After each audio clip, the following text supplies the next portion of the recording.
Despite the loss of their sultan and significant casualties, the European invasion persisted. Nonetheless, the newly minted conquerors faced an even greater ordeal during one of the final crusades a mere 7 years later at Necropolis. Despite sustaining considerable losses at Kosovo, the Ottomans possessed adequate resources to sustain their military endeavors. The new Sultan Bayezid I, in a strategic move, wedded the daughter of Lazar, the Prince of Moravian Serbia, who perished in the battle. Lazar's son, Stefan, in turn, became an Ottoman vassal while simultaneously being acknowledged as Serbia's leader, granted autonomy. With a firm grip on much of Central Balkans, the Sultan aimed to expand his domain into southwest Anatolia, mobilizing his forces accordingly. Taking advantage of this maneuver, Wallachian Prince Mircea the Elder and Hungarian King Sigismund I seized the strategically vital Necropolis in 1392, alongside re-establishing a Bulgarian princedom in Tarnovo. Nevertheless, Byzantine swiftly triumphed over Turkish beyliks in warfare, reclaiming the majority of lost territories by 1393. Even launching raids into Wallachia, Necropolis was promptly recaptured, despite Mircea's 1395 victory against Byzantine at Rovine. The Hungarian king realized additional forces were imperative to thwart the Ottoman advance, hence rallying for a crusade. The 100-Year War between France and England had been ongoing for decades, embroiling many neighboring entities. The schism, while the Catholic Church manifesting in two concurrent popes, and the lingering discord between Catholic and Orthodox factions, particularly highlighted by the sack of Constantinople, further compounded matters nonetheless, given the recent truce between France and England. Sigismund garnered substantial support from allies, both popes alongside the King of England and France. And France's foremost feudal lord, the Duke of Burgundy, Philippe, endorsed the crusade.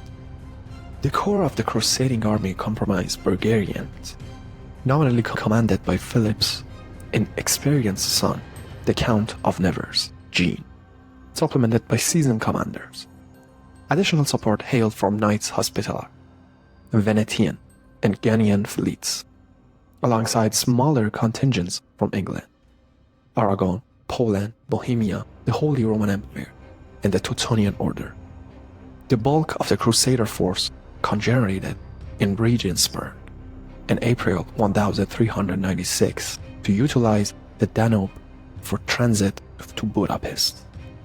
By July, they reached the Hungarian capital, where Sigismund joined their ranks. A secondary group, including Hospitaller, Venetian, and Genoan vessels, traversed roads into the Black Sea, then up the Danube. In September, the Crusaders penetrated Bulgaria, reaching Vidin. Despite the local ruler's vassalage to the Sultan, the arrival of the Crusaders prompted him to surrender the city, resulting in a slaughter of the Ottoman garrison. Subsequently, they marched on Oriahu, where the populace and garrison offered surrender to Sigismund, which was accepted, albeit disregarded by the Crusaders, leading to massacre and capture of Muslim and Orthodox citizens. On September 8th, the Hospitaller-led fleet reached Necropolis, initiating the siege 2 days later. Due to the recent fortification improvements and lacking adequate siege equipment, the Crusader opted for a blockade, anticipating Bayezid's response. Legend suggests Bayezid learned of the Crusaders' movement through European betrayal. Regardless, Bayezid, by besieging Constantinople, redirected his forces northward upon learning of the Hospitaller navy's crossing the Dardanelles. He promptly dispatched a message to his vassal, Stefan Lazarevich, urging immediate movement toward Bulgaria. By September 24th, Bayezid and Stefan Lazarevich learned the vicinity of Necropolis. Historical records provide varied and occasionally exaggerated troop estimates, with some claim reaching the hundreds of thousands, yet contemporary scholarship adopts a more conserving stance. While Sigmund likely mobilized only a fraction of his forces, the core of Crusader army hailed from France, overshadowing smaller European contingents. Taking these factors into consideration, the Crusader forces likely numbered between 20,000 to 25,000 troops at most. Conversely, the Ottomans had depleted their ranks significantly at Kosovo less than a decade prior, possibly diverting some forces to Anatolia amidst regional instability. Despite support from Balkan vessels, Bayezid's forces likely matched those of the Crusaders' numbers. I acknowledged your valor, and I shall exhibit no less valor in return. Witness, shall I be as swift as lightning in battle. Legend has it that on September 24th, the Crusader forces successfully ambushed and vanquished a small contingent of enemy scouts, bolstering their confidence. Additionally, they executed prisoners captured at the onset of the hostilities. Dissension plagued their camp, when Sigmund, seasoned in Ottoman warfare, proposed an infantry-led assault strategy. Young French knights under Jean's command objected, fearing the king sought an effortless victory. Despite Sigmund's entreaties for a cautious approach to allow for abdicate support, Burgundian crusaders, impatient, launched an impromptu attack on September 25th. Bayezid positioned his archers centrally on a hill slope, flanked by Akinji riders aiming to goad the crusaders into engaging the archers, fortified behind stakes. Anatolian Sipahis occupied the left flank, while Balkan Sipahis held the right. Behind them, the Sultan deployed his Janissary Guard, the remaining Sipahi forces, and Stefan's Serbian cavalry. The Bulgarian mistook the Akinjis for a primary Ottoman force and charged headlong, only to be lured toward the center, assailed by the volleys of arrows. The Akinjis evaded the heavy cavalry charge, retreating to the flanks as the Crusader pressed uphill, met with relentless barrage of projectiles. Despite their formidable armor, the Burgundians' horse faltered, succumbing to wounds, while many knights dismounted to clear the stakes, marking a pivotal juncture in the battle. While the dismantling of the barricade, the Crusaders surged forward, targeting the lightly armored Ottoman archers armed with meager melee weapons. Consequently, the archers faltered, retreating uphill.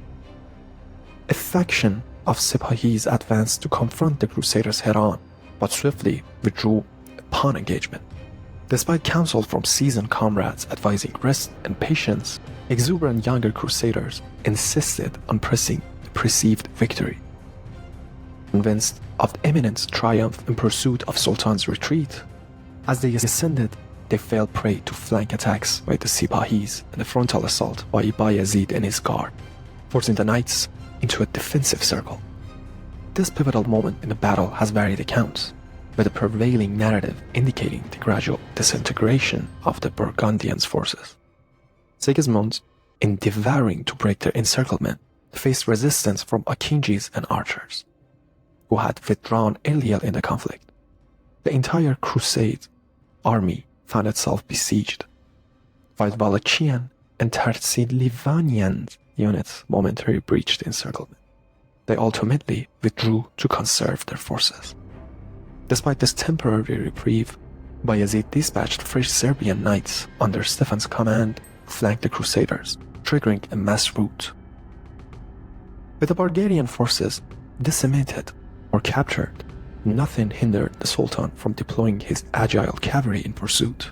Ottoman sources depict Bayezid's fury over the Crusaders' execution of hostages, leading to his unprotected order to slay prisoners. Subsequently, thousands of Crusaders met their demise, while the survivors faced enslavement, with only a select few nobles ransoming their freedom.